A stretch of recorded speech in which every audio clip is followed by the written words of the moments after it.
As I talk to people routinely, it seems like we're having a common theme here this morning about fear, and fear is a big deal because it does move us.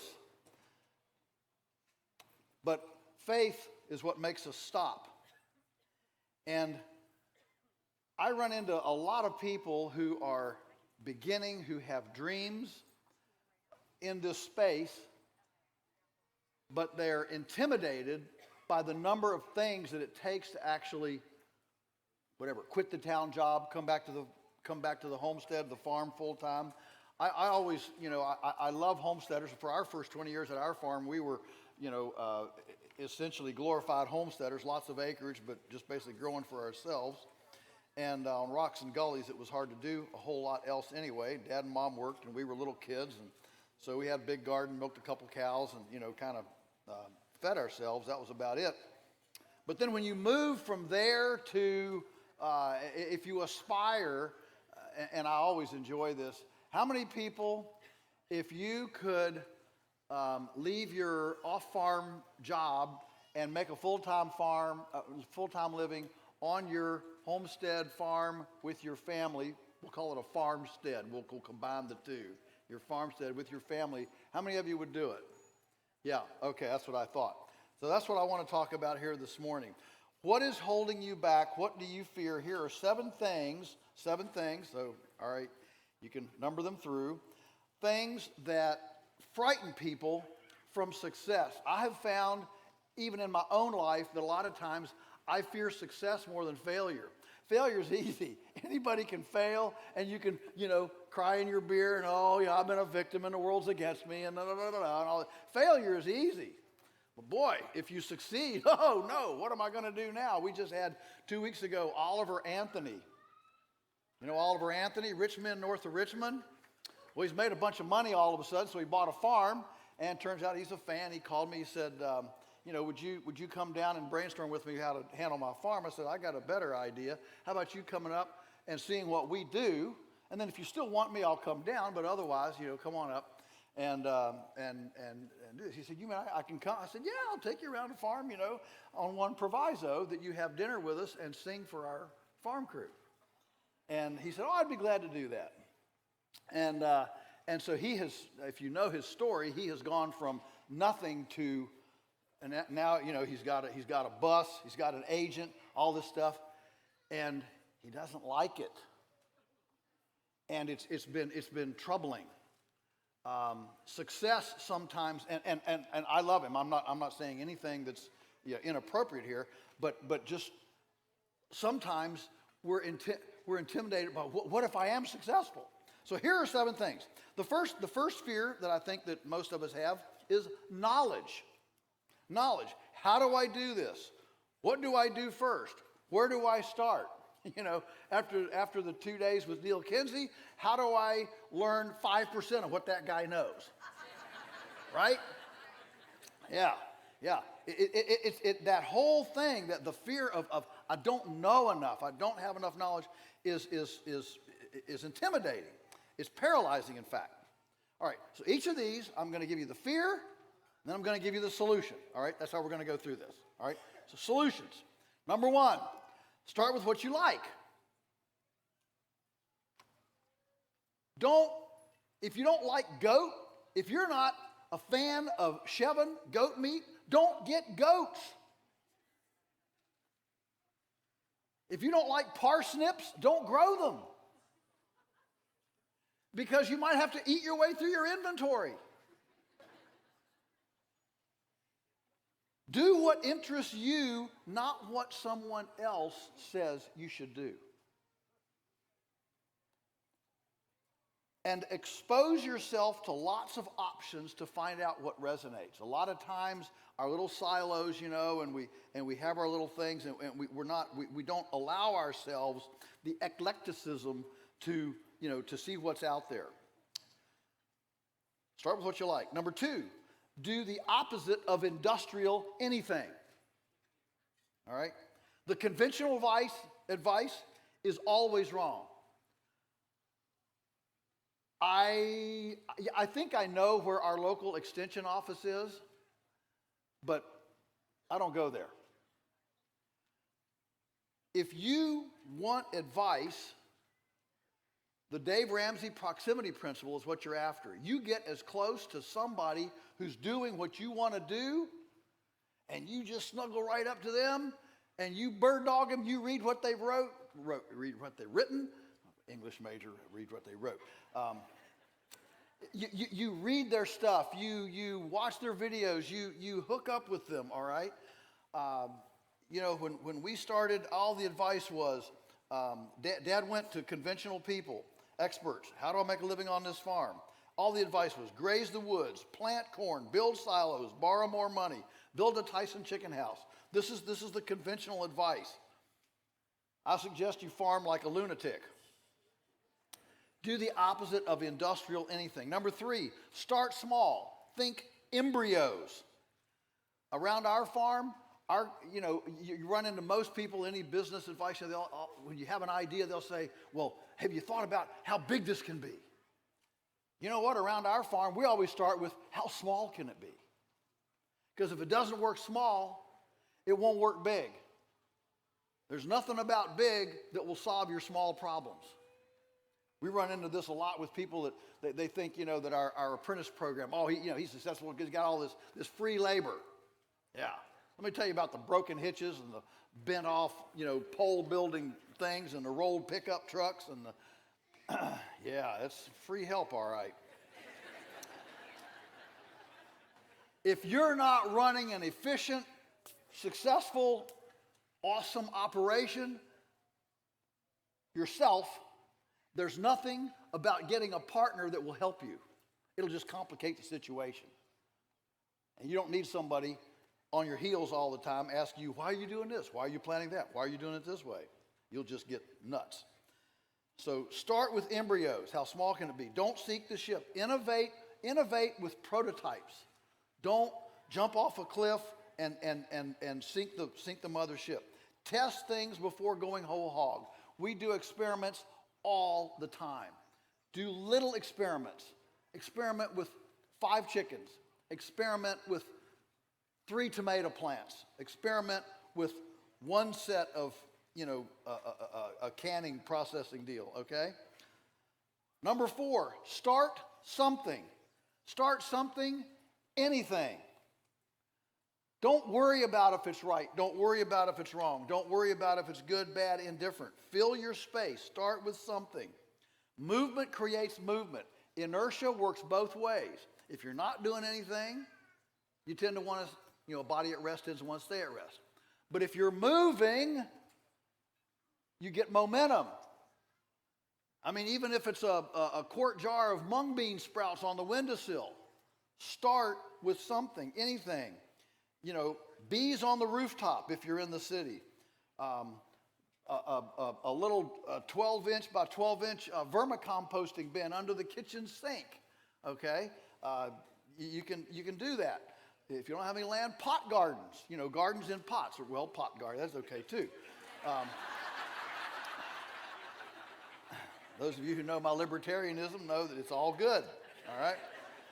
But start something. Don't worry about if it's exactly right or not. If you read business analysis, they will constantly tell you if you get anywhere close to 80%, go ahead and do it. You don't need to be 100% sure. Number 5, good enough is perfect. Good enough is perfect. Always think function over form. I know we all read the pretty little, modern homesteading and the pretty pictures in plain values or whatever, right? And we all, I look at those barns people have, those buildings and chicken coops and stuff, and I just drool over them, but I know how expensive they are, how difficult they are to build, so I just use my little, 87-degree angles, and it's kind of functional, and the gates are parallelograms and all that, but it works. If you come to one of the most common things when people come to our farm is wow, it's not real pretty. My mentor, Alan Nation, used to always say, he said, a profitable farm has a threadbare look. Look at my animals. Look at my earthworms. Look at my soil. Look at my grass, okay? I'm not there to show off buildings and white fences and mowed this and mowed that, okay? Good enough is perfect. Function over form. You can always fix it later. We're right now this summer, we're in a major rebuild of a big hay shed feeding awning that we did 25 years ago before we had a sawmill and before we had as much talent as we do now, talent beyond me. And so we built this huge awning. You know, it's 32 feet by 150 feet.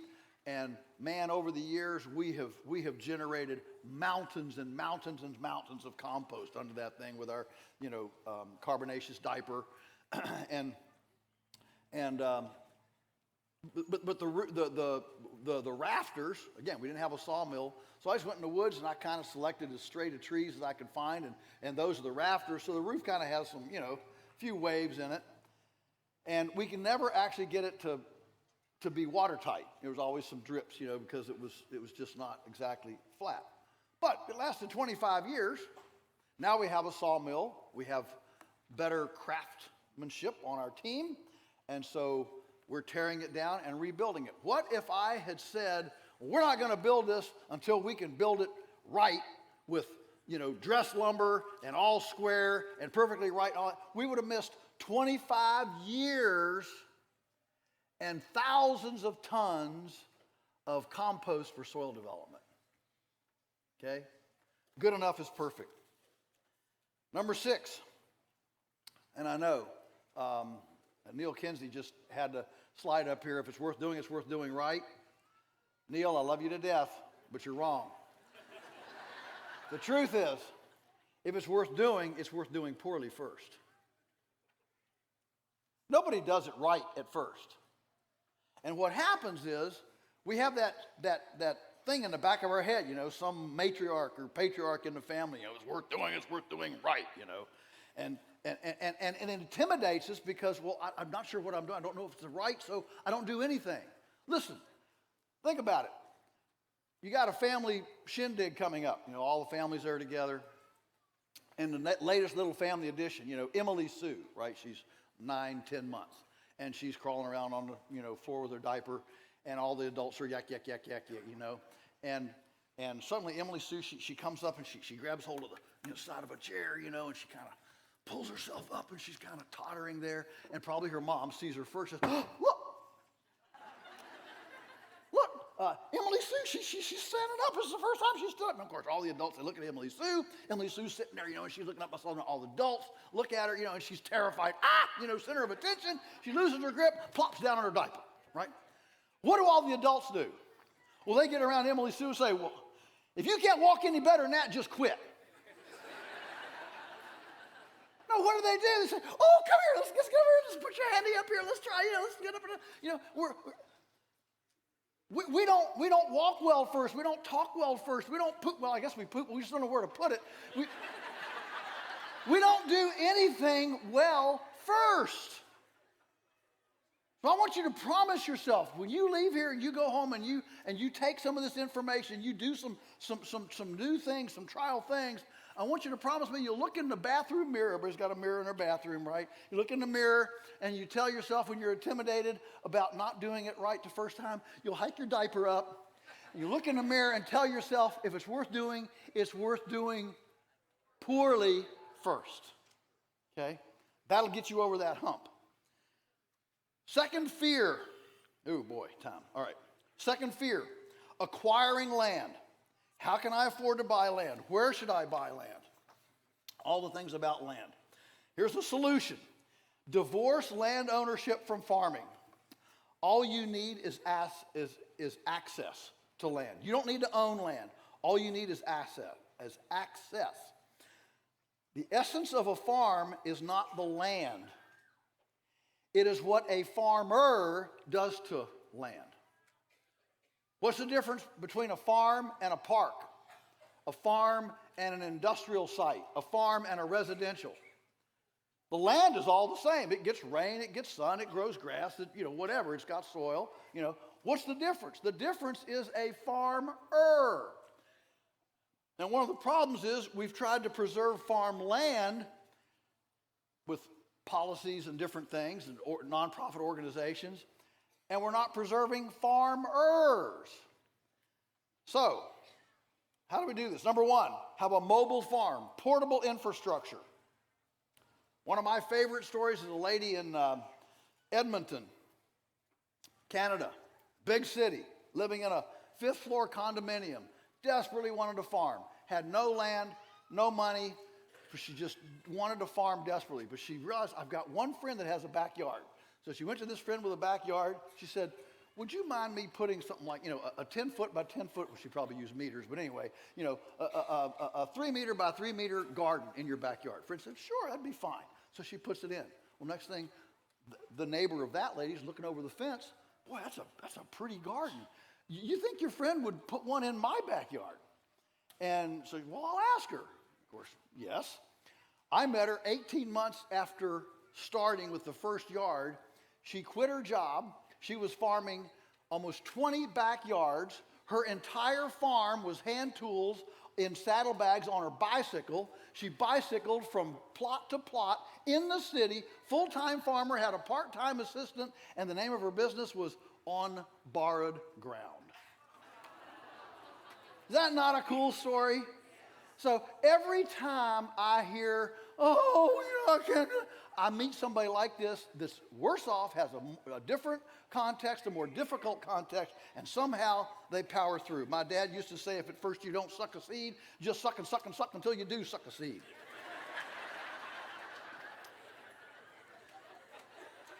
Mobile farming, mobile infrastructure allows you to do what I call nook and cranny farming. Okay? Mobile infrastructure, you can move your farm around. No building permits, no real estate taxes, no depreciation, because your infrastructure isn't even a machine. You can expense it all. A modular farm, a mobile farm, a modular farm, all right? A modular farm means that your components you scale by duplication, not by centralization. Start with one and then add additional ones. If you want to grow chickens for Tyson, I hope nobody here wants to grow chickens for Tyson, but if you do, the first thing you got to do is have a $500,000 building. Are you with me? Would you call that an impediment and an intimidation to entry? Absolutely. But if you just want to run chicken shelters, pastured poultry, you just cancel your Netflix subscription for 2 months, and with pocket change, you can build one of these chicken shelters, and you can be in business, and if you like it, you can retain your earnings, build a second one, and if you're as nuts as we are, you can build 210 of them. Over time, debt-free, with cash flow, Dave Ramsey would be proud. Okay? A modular farm makes it easy to enter, easy to exit. Be management intensive. Substitute pharmaceuticals, capital intensity, and high energy for labor. That puts your equity in management and information. Equity is not in your infrastructure. Equity is in your management, information, and customer base, your patron base. Always invest in information first. And I congratulate all of you for realizing the best investment you can make is in information, and that's what makes this summit so valuable.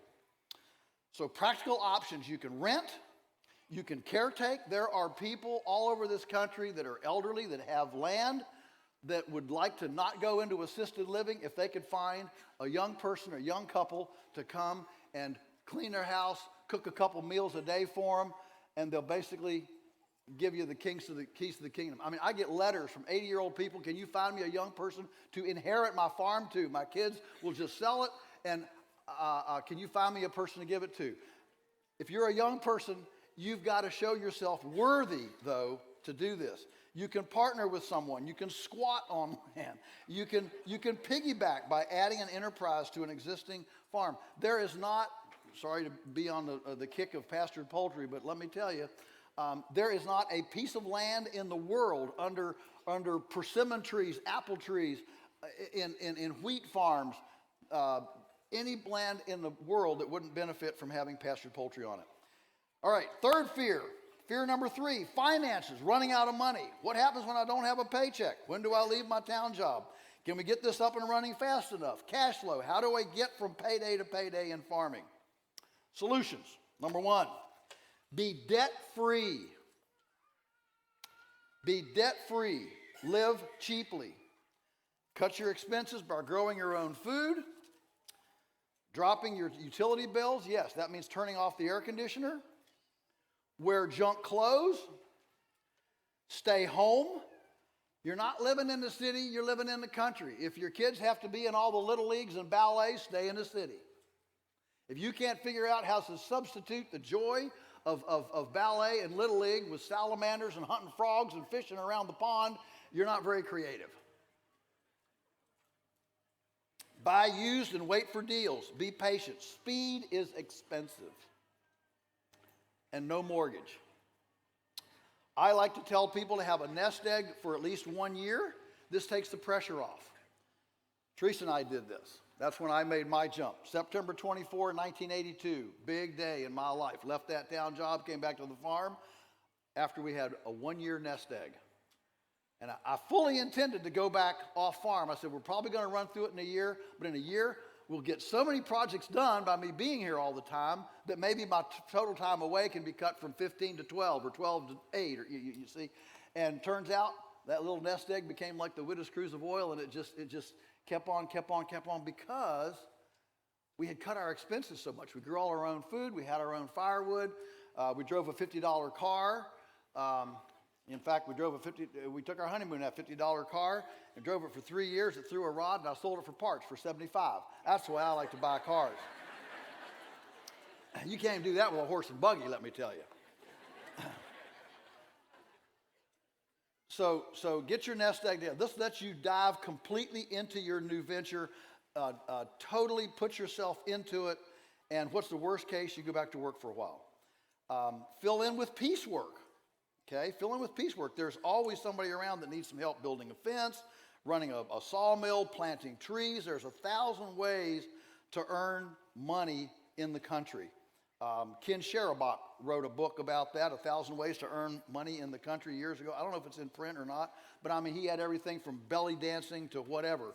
I know a guy that raised up 2 calves on a bottle, trained them to be oxen, and he did birthday parties for $1,000 a pop. He would bring his oxen and take kids on an oxen birthday party ride. You think that was unique? That's unique, all right? But just, man, you know, our weak link is not opportunity. Our weak link is imagination. Daniel says our problem is not that there's no opportunity. Our problem is constipation of imagination. Okay, and then cash flow. Grow some quick turnaround stuff. That's one of the reasons I love pastured poultry. 8 weeks, you buy them from the hatchery. 8 weeks, you got something to sell. I mean, that's as fast as a radish. Fast. Get your cash flow together. Multi-season complementarity. You know, if you're too busy in the summer, cut down some of your summer stuff and think, well, what can I do in the winter? You know, woodworking, wintertime stuff that you can do in the winter. Employ yourself in an enterprises that have opposite busy times, and don't ever add another enterprise that has the same labor curve as the enterprise you're already doing. Every enterprise has a labor curve. You know, some months are heavier than other months. So as you add complementary enterprises to ease out your cash flow, almost all businesses that collapse. They don't collapse because they have a bad service or a bad product. They collapse because of cash flow. The vultures, the bills are having to be paid out the back door faster than the money's coming in the front door. So you need to even out your cash flow situation by having complementary enterprises. Next fear number 4, labor. Who will do the work? What if you want to go away? I can't afford to hire employees. How can I get it all done? Time, those sorts of things. Solutions. Number 1, love people. Some of you got to come to the altar and find out how to love people. Most farmers don't love people. That's why they're farmers.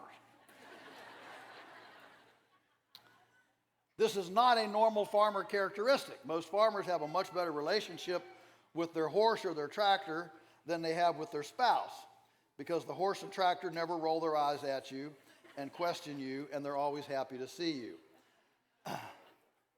So, love people. You can't do it all yourself, so don't even try. The gifts and talents necessary to run a successful enterprise do not all grow on the same pair of legs. And if you're going to be successful, it will mean partnering up with people that have skills and passions dissimilar to you, not similar.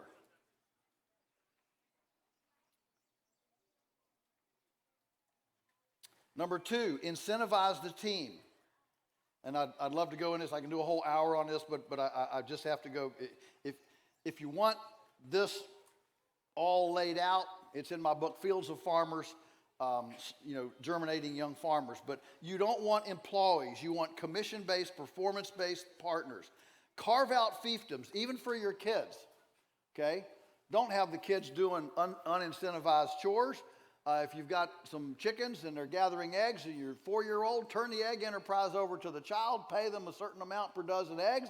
Suddenly, they're interested and they keep their balance sheet. They can buy the feed. They can track the egg production. Guess what? Now they're going to want to have clean eggs. They're going to want to have a lot of eggs and happy chickens and healthy chickens because it's turned into a business. Performance-based remuneration. Give authority and autonomy with the ability to self-increase compensation.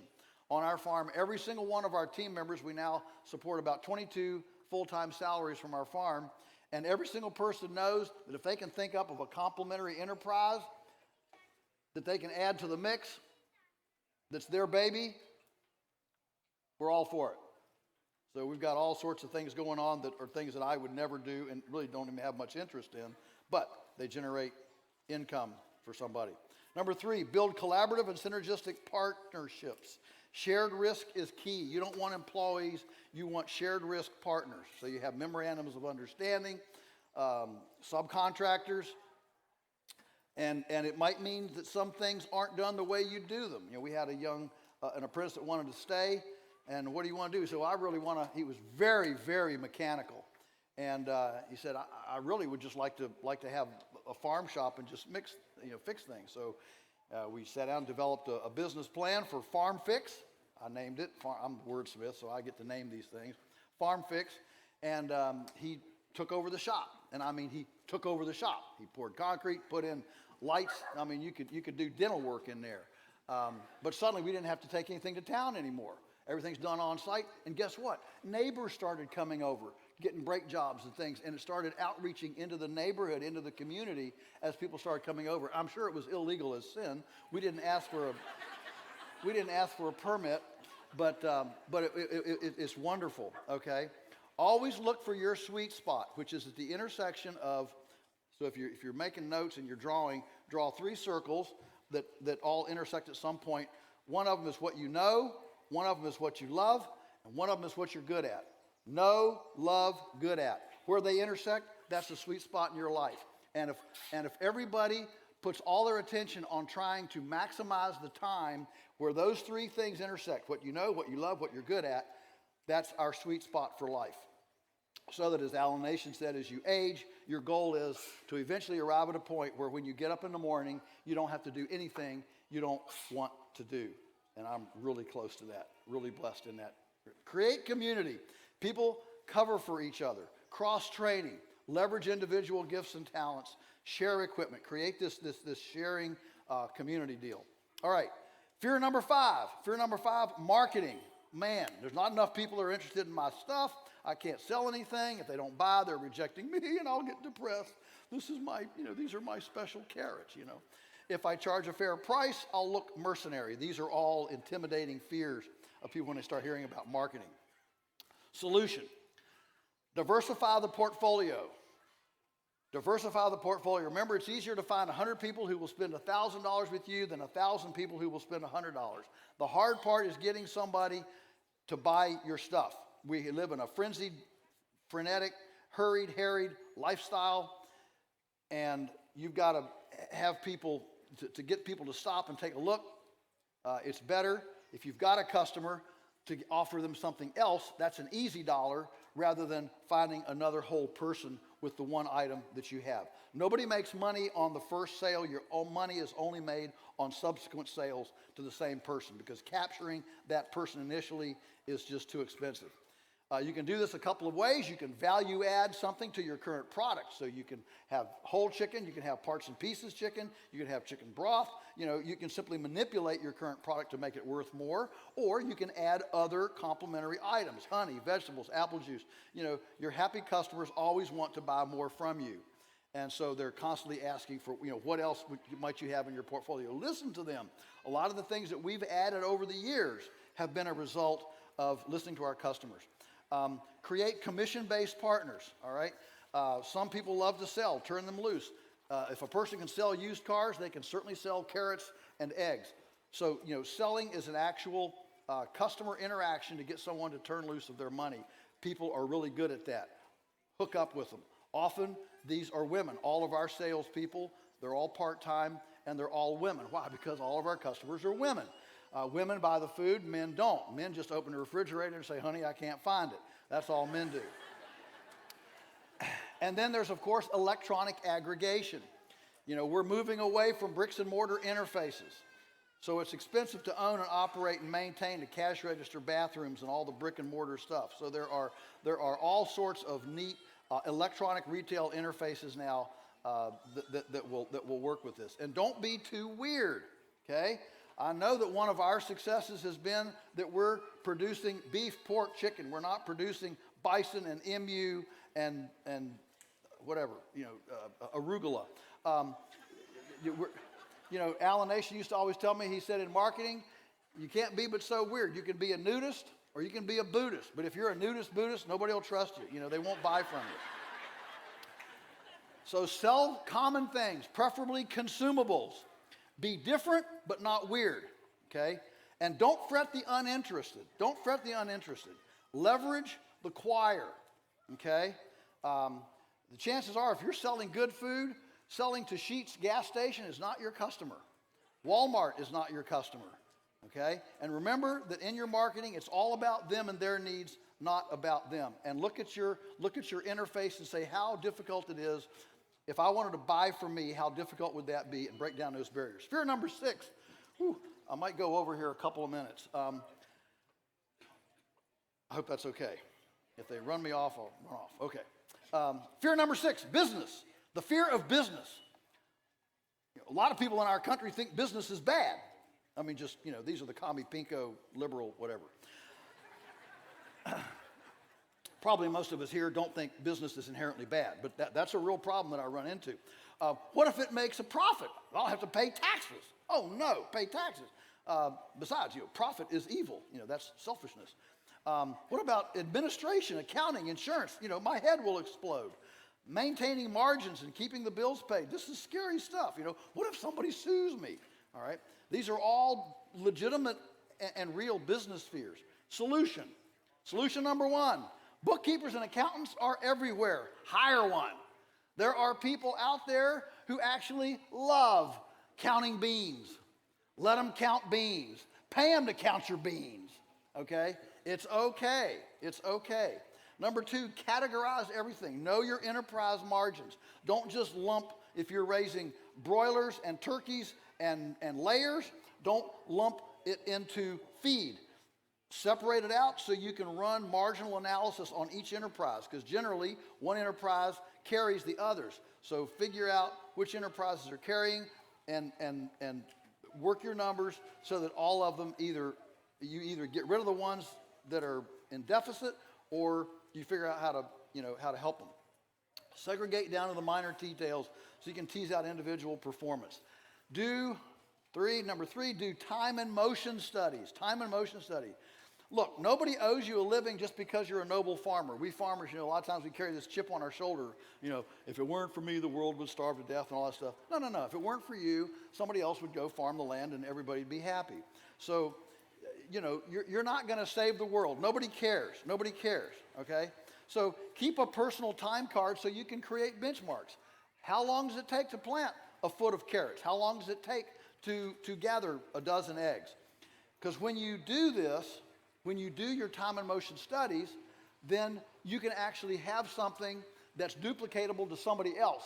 And you can then delegate that to somebody else with a modicum of benchmark assurity. So we have SOPs. We've done benchmark studies. So we have SOPs that, for example, when I say move chickens, move a chicken shelter, there's a 6-page SOP that explains what that phrase means. A 6-page SOP for move a chicken shelter, okay? So these are the kind of things that you can do to make sure that you can delegate and you can duplicate yourself out there, and you can do the $100 stuff while other people take over the $20 stuff.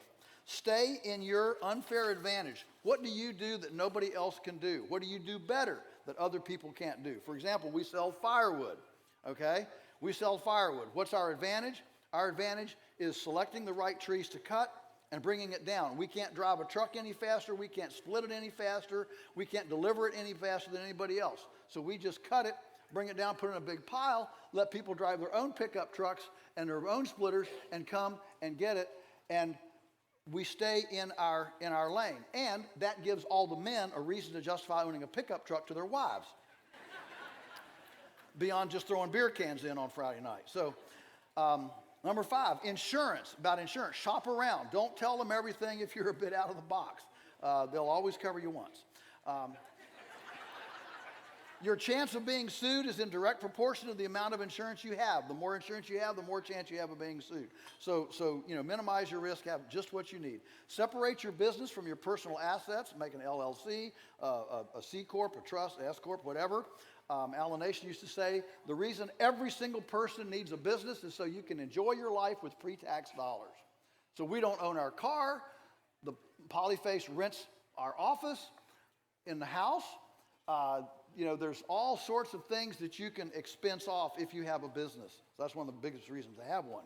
Profit is the lifeblood of sustainability. It's what keeps you in business. It's what attracts people, young people to you. So it's the key to succession. And finally, the 7th fear, the fear of optimism. A lot of people are scared to be optimistic. Don't you know what's going on? I thought everything was going to the pits. Pessimism is fun. We're hardwired to be pessimists. That's why we call them stoplights and not go lights. We remember what stops us. We don't remember what makes us go. Don't you know we're running out of everything? Collapse is on the horizon. I can't afford to have a big vision. We're doomed anyway. Fear of optimism. Here's the solution. Number 1, vision drives everything.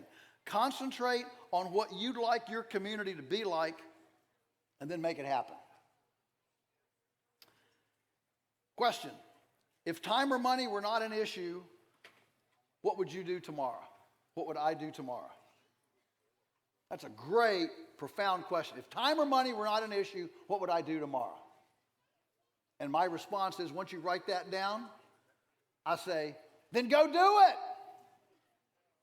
Don't be intimidated. Don't be fearful. Go do it. Number 2, people love big missions and sacred causes. Well, they like sacred cows too. Whew.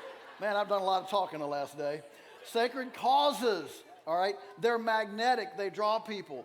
I run into farmers every day. I can't get no help. Can't get no help. Can't get no help. Well, it's because they sit all day moaning against their pickup truck. Prices, government, weather, pestilence, the 4 horsemen of the apocalypse: price, pestilence, weather, and disease. They're all going to. Well, that doesn't attract people.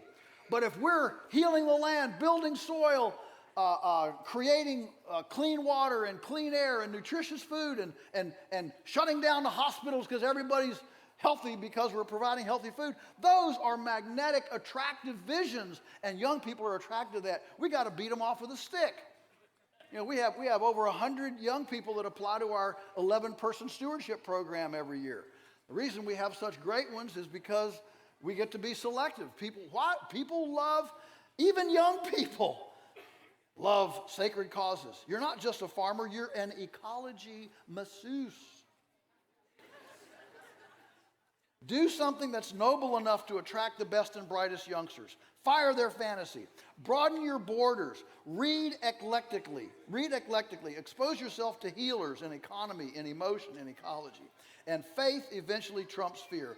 Faith is the Creator's design template. Faith in integrity and righteous food. Faith in the ultimate abundance of the earth as an object lesson of mercy and grace.